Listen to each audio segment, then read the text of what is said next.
Praise the Lord, everyone. My name is Xavier Morris, and today I'm representing the End Time Healing Ministry. I want to say I just truly blessed for this opportunity, and shout out to Apostle Rosa Middleton, also the pastor of the house, Geraldine Middleton Singleton. The biggest thing about the End Time Healing Ministry is we truly want to just look at things from the perspective of strictly biblical. And the reason why we want to keep everything strictly biblical is because it's so many things in the world and so many things in this earth that's going to basically try to lead you astray. And when I say lead you astray, one of the biggest things I think a lot of us have to understand is distractions. So as we see today, is Father's Day, and as we've seen along with Father's Day, we also see is Pride Month as well. So the biggest thing we have to really look at is our roles. And we have to start looking at not only our roles, but look at basically how a lot of people's roles, in particular the role of the father, is being reduced.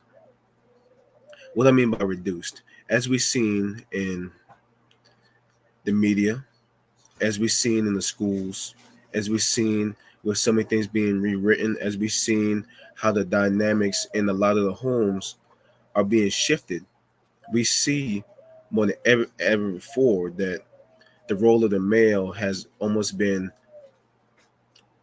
almost annihilated, or is trying to be eliminated.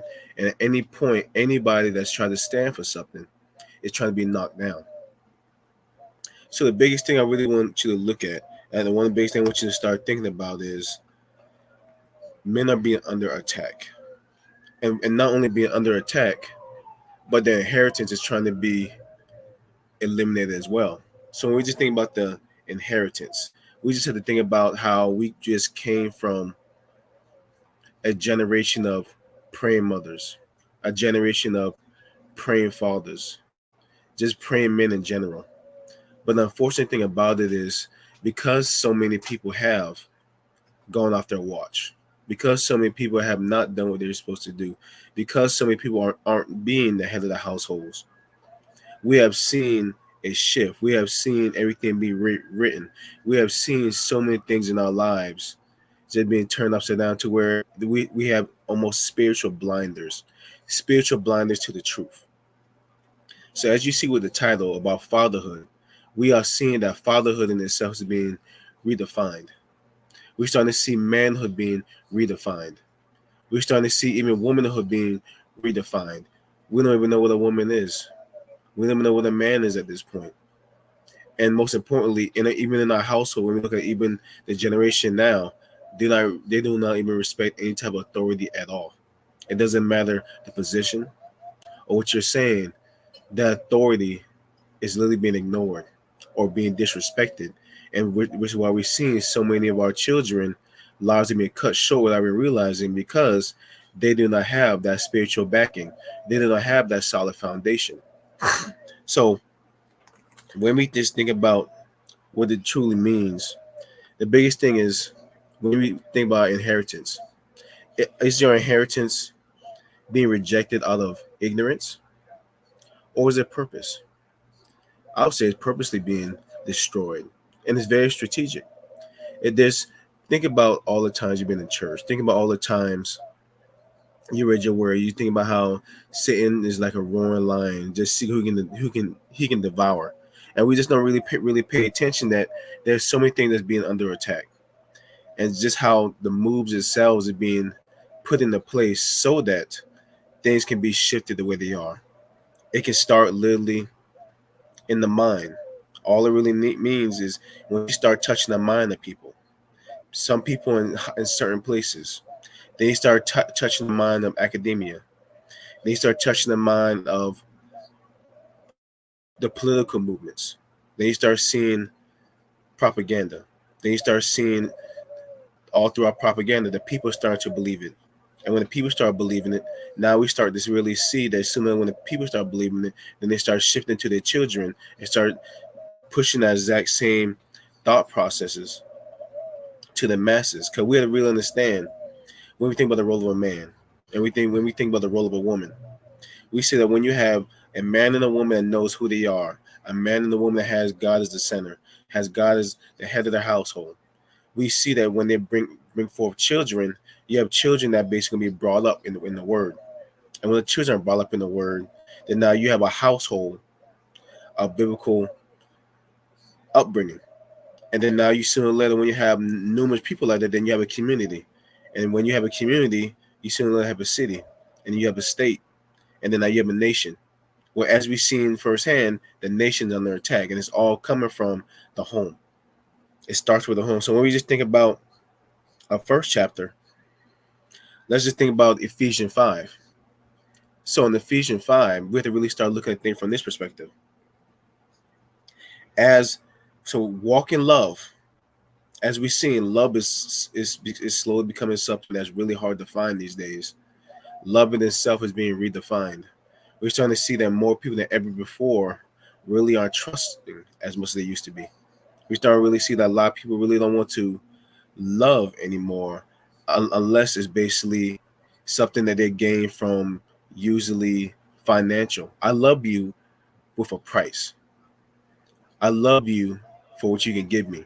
And this is one of the issues that we're starting to see. So when we just think about Ephesians 5 in itself, it talks about sexual immorality. It talks about impurity. It talks about essentially it's talking about the doorways, all the things that we do have consequences. So if you're a person that's playing with witchcraft, you're a person that's entertaining spirits, if you're a person that's sexually promiscuous, or you're someone who essentially opened up doorways of lying, cheating, stealing, drug dealing. When you think about yourself as someone who's essentially are being taught so many different things, these are opening up doors.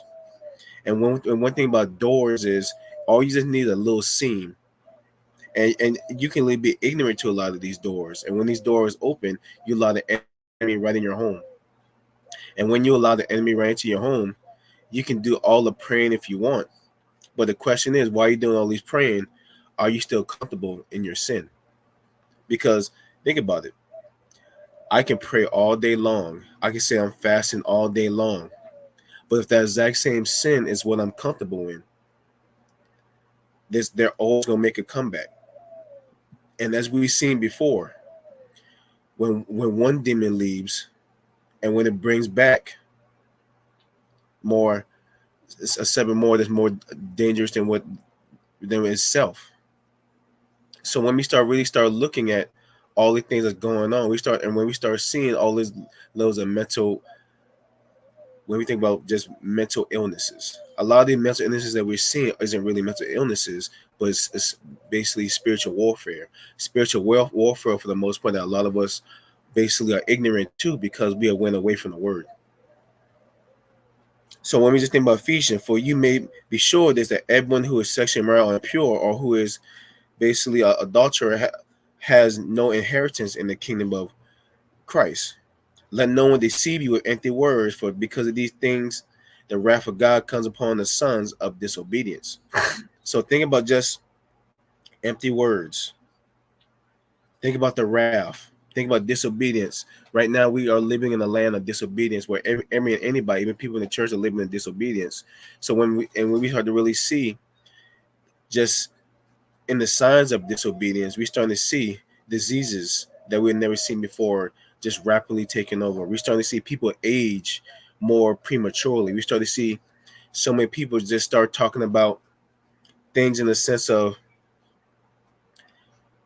and the best way for me to explain it is this: how many of you have essentially said, well, I have the power, I have power, God has basically touched me, God has touched me, I basically have some type of authority. But then sooner or later, you're literally almost like just walking flesh and bones. You have no authority whatsoever in the spiritual realm. And from the man in particular, who basically do not read their word, who basically essentially do not have the gift of discernment, who just go off of just empty words. Everyone is essentially just living in emptiness. Like, you ever walked into a church and it feels hollow, or you walked in someone's house and it just feels hollow, or you just walk, or you just come, just you just basically meet someone You talk to them, you shake their hand, you're in their presence, and it seems as if the smile doesn't really match the face, and you just start seeing just the spirit around them. Or in case they themselves do not realize the spirit that's attached to them, or the spirits that they essentially are attracting because they're walking in disobedience. So when we just look at just fatherhood, we just say, well, what does it have to do with fatherhood? It's everything. It has everything to do with fatherhood because you have to cover your family, you have to cover your community. Where are the men at? Why are we allowing so many people that's playing other position? What role do you have, or do you even know your role at all? So take no part in unfruitful works of darkness, but instead expose them. For it is shameful even to speak of the things that they do in secret. But when anything is exposed by the light, it becomes visible. For anything that becomes visible is light.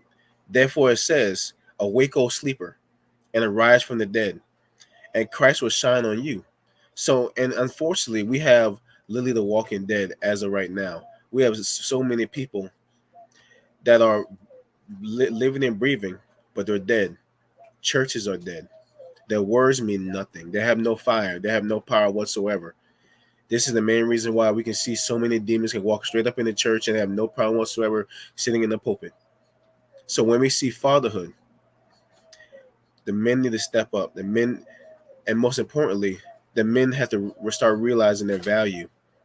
And we had to really start realizing the rift that's going on around us. Because we have to understand, we can go all the way back to Genesis, and we can go all the way back to the Adam and Eve story. And we also have to look at the fact that we also understand why the serpent approached Eve, because we know and understand that the serpent more than likely approached Adam first, but he know and understand his position. So therefore he went straight to Eve. And what have we seen since then? That you have to be very strategic in knocking down men who know their place, who has God as the center. And essentially, when you basically destroy these men or push these men aside, you have to almost reach these young boys at an early age so they do not grow up and know their potential, so they do not know their purpose. And this is what we're seeing. This is the main reason why we see so many young boys before they even know who they are, what they are, how important they are, or even knowing the leaders that they will be. They're being destroyed before they even know who they are or what their importance are to the people down the line. It's almost like, just think about a storm.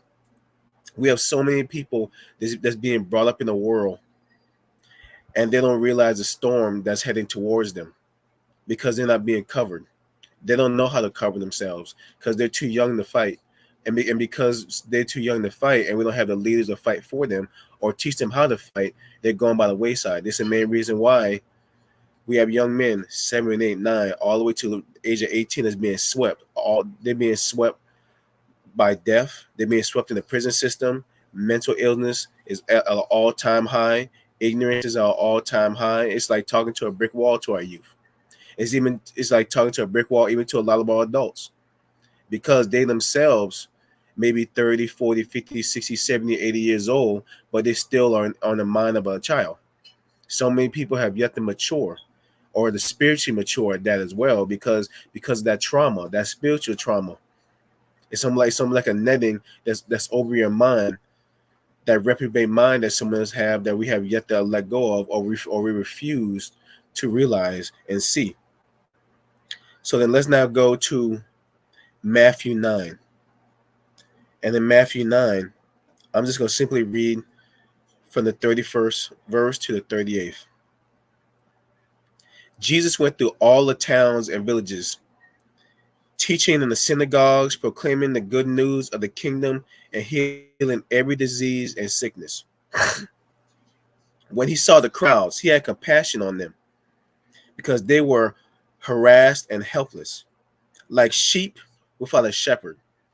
Then he said to his disciples, the harvest is plentiful, but the workers are few. Ask the Lord of the harvest, therefore, to send the workers into his harvest field. So let's look at this from this perspective. Jesus went through all the towns, villages, teaching in the synagogue, proclaiming the good news of the kingdom and healing every disease and sickness. Once again, think about the propaganda. Think about your towns, or just think about your cities. Think about the state. We can even look at the churches. We can just think about all the different forms of quote unquote religions. Think about the people that hold certain positions in these religions. They themselves are no longer teaching the good news. They are no longer teaching people how to heal diseases, how to heal the sick. And it doesn't necessarily have to be an actual disease or actual sickness. It could be the spiritual sickness. Think about doubt. Think about the pain and suffering so many people have that cannot be cured because so many people are living in disobedience. Think about ignorance. Just think about all the people in our lives that are just unprotected in the spiritual realm because they just do not know what they're fighting. They don't even understand how to cover themselves in the full armor of God because they don't know what that is. When he saw the crowds, he had compassion for them. So once again, even despite all the sin that we are doing in this world, God still have compassion for so many of us. This is the main reason why he can use anybody. He can use many people in the church. He can even use a quote unquote bum on the street. Think about the 12 disciples that God had around them. If those same disciples walked among many of us would basically put our nose up to it because we think we're better than them, saying, who does this person think they are to even have the nerve to even walk with me or be around me or even be in this church because we're just so bigoted. Then he said to the disciples, the harvest is plentiful, but the workers are few. So think about those sheep. We have so many sheep that have so many potential, but where are the shepherds to rail them in? The shepherds themselves are lost in confusion. The shepherds themselves don't even know their jobs. The shepherds themselves don't even know what bounds they need to stay in. The shepherds themselves have no guidance. The work is there, but it's just that we have so many people that still refuse to walk into their positions and even study the positions, which is why, as the Lord of the harvest, therefore to send other workers to his harvest field. And therefore, this is why we're seeing so many different people, even people in the most unusual places, even some of the most people who you would never expect to basically walk into certain positions. You're like, why is this person in this position here? Why did God basically put this responsibility in this person's hands? Is because so many people themselves have refused to take that mantle. And when you refuse to take your mantle, God's going to say, okay, you don't want to take it. I'm going to continue to reach you. I'm going to continue to talk to you. I'm going to talk to you in your dreams. I'm going to send angels to talk to people to you. And if you refuse, I'm basically give all inheritance and go to someone else. So now let's finally go to Exodus. Exodus 15. In Exodus 15, you'll really start seeing the signs, in particular in our today's society, because once again, when we think about the parallels, so many of us read so much of the scriptures, but we don't really truly read for understanding, and we never really ask God for understanding. We always want to lean on our own understanding, which is the main reason why the stories sound beautiful. They sound marvelous, but yeah, we just can't see it happening in our firsthand accounts. The Lord is my strength and my defense. He has become my salvation. He is my God, and I will praise him. My Father's God, and I will exalt him. The Lord is a warrior. The Lord is his name.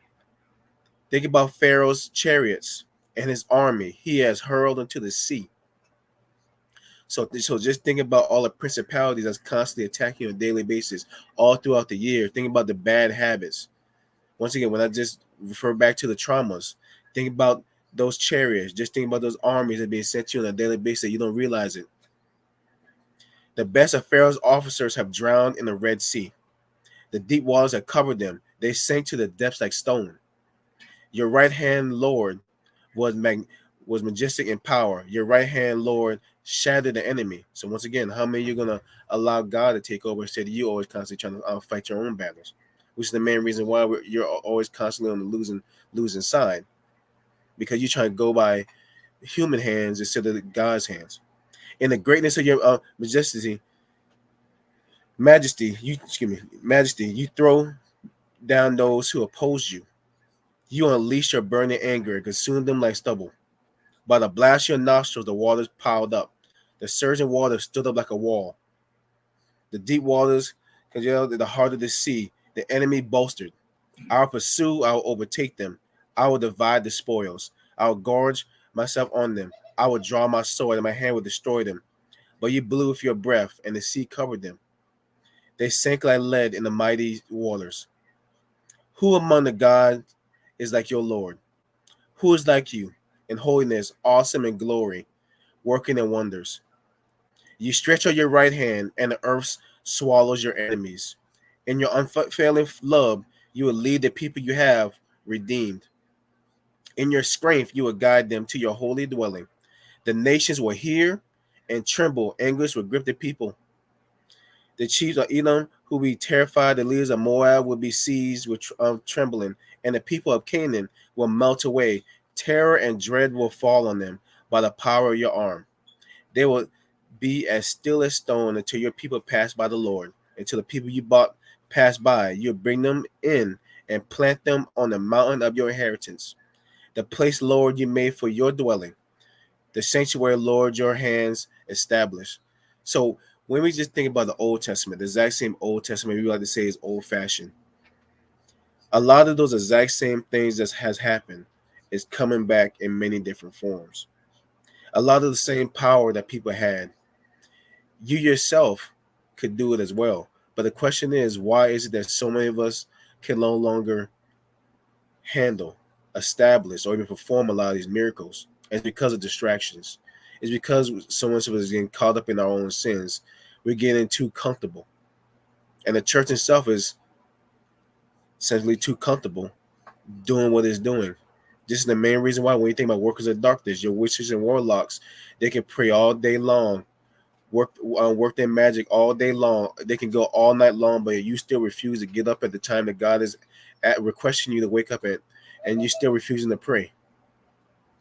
So with that being said, when we think about fatherhood, it is crucial that we walk into our roles. It is crucial that we know that there is pride before the fall. It is crucial we understand that you know and understand your role, because if your role goes essentially unfulfilled, then who else will be taking that place?